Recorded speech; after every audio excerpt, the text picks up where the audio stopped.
urakaza neza kuri Bright TV. Uyu munsi mu mateka turagaruka kuri Karibrook Jobe, umuririmbyi wa gospel w'ico bigacika kuri sudutuyemo.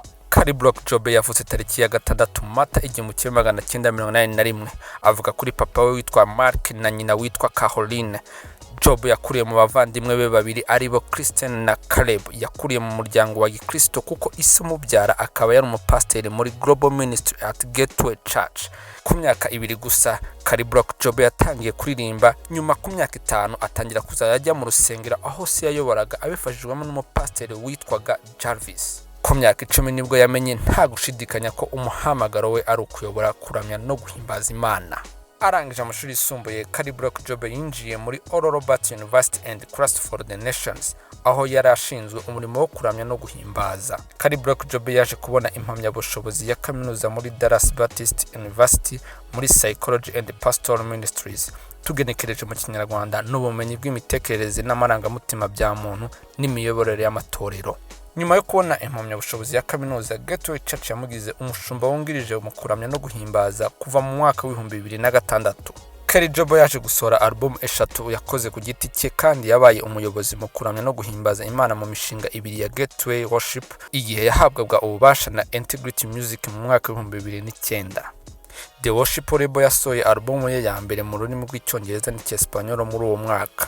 Imyaka 2 ishize hamwe n'igihembo cya Dove Award, yasinye amasezerano na Spur Record ku bwa album ye yakurikiyeho.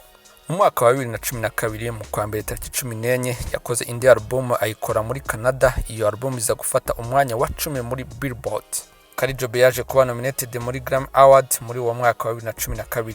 Muri Gicurasi 2013 arushanwa mu cyiciro cya kabiri cya GSN ya The American Bible Challenge hamwe na Sheila Walsh n'umwanditsi Liza Harper. Igikorwa cyo gufasha cyari icy'ubukangurambaga bwa The A21, ihuriro mu nshingano zaryo rigamije kurwanya no kurandura ubucakara.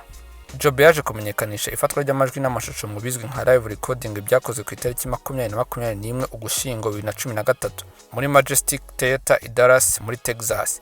Majestic yasohotse ku itariki 25 Werurwe 2014, ikaba yarakurikiwe n'iyitwa Forever yasohotse ku itariki 18 Gashyantare 2015. Majestic yasubiyemo yasohotse ku itariki 25 Nzeri 2015. Iyo album yari iriho indirimbo zo muri Majestic yongeye gufatwa amajwi muri studio kandi mu buryo butandukanye. 2019 kugeza ubu The Garden, The Land Singer, The Cause of Christ ni album yagombaga gusohoka mu 2017. Yaje gusohoka kuri tariki enye Ugushyingo 2016. Izindi ndirimbo 3 Heal Our Land, Fall Afresh na The Garden zasohotse imbere ya album ya 4 ya Jobe yuzuye yakorewe muri studio. The Garden yasohotse kuri tariki 3 Gashyantare 2017. Mu kwa 2014 Jobe yaje gutangaza ku rukuta rwa Instagram ko agiye kurushinga n'umuhanzi akaba n'umuririmbyi muri Gateway Church witwa Cody Carnes, ndetse baza no gukora ubukwe tariki 11 Ugushyingo 2014.